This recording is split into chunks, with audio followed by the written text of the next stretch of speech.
এটা হলো আমাদের বাসার একটা পাগল, ঠিক আছে। এখন তো গ্রীষ্মকাল, এই ঠাঠা গরমে উনি এসেছে এখানে রোদ পোহাতে।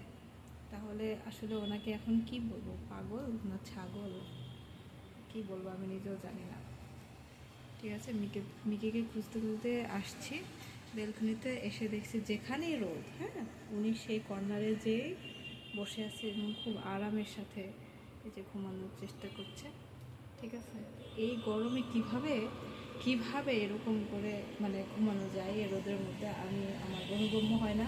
রুমের মধ্যে তো ওনাদের জন্য সারাক্ষণ ফ্যান চলতেই থাকে, তবুও ওনার এই যে এখানে এসে আরামদায়কভাবে ঘুম দরকার। ঠিক আছে, এটা কি পাগল না ছাগল না কি আমি জানি না আসলে, আপনারাই বলুন এটা পাগল না ছাগল।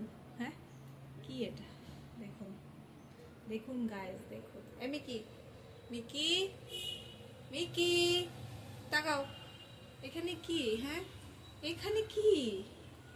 এখানে কি এসির বাতাস পাচ্ছ তুমি? হুম, এই রোদের মধ্যে এখানে কি? রুমের মধ্যে বিছানা তোমাদের জন্য ছাড়া, ফ্যান ছাড়া, হ্যাঁ, সারাক্ষণ ফ্যান চলে গরমের মধ্যে, আর এই রোদের মধ্যে পাগলের মতন করে এসে এই দশা। এটা কি পাগলামি? কোন ধরনের পাগলামি? হ্যাঁ মিকি, এই যে উত্তর দাও, কথা বলো, এটা কোন ধরনের পাগলামি? বলো বলো বলো, এটা কোন ধরনের পাগলামি? হ্যাঁ, এটা কোন ধরনের পাগলামি? কি অবস্থা!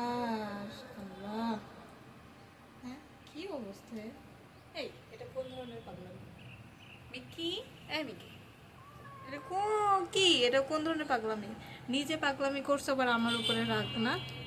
এই, নিজে পাগলামি করছো আর আমার উপরে রাগ দেখাচ্ছ, তাই না? হ্যাঁ, এটা কি ঠিক? চলো ঘরে চলো, ঠান্ডাতে শুবা। চলো, এখানে রোদ লাগে না গায়ে? এই, রোদ লাগছে না? হ্যাঁ, এখানে কি আরাম পাচ্ছ?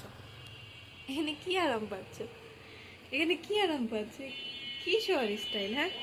এখানে তো কি আহ্লাদ দেখাচ্ছে, এখন আহ্লাদ দেখাচ্ছে।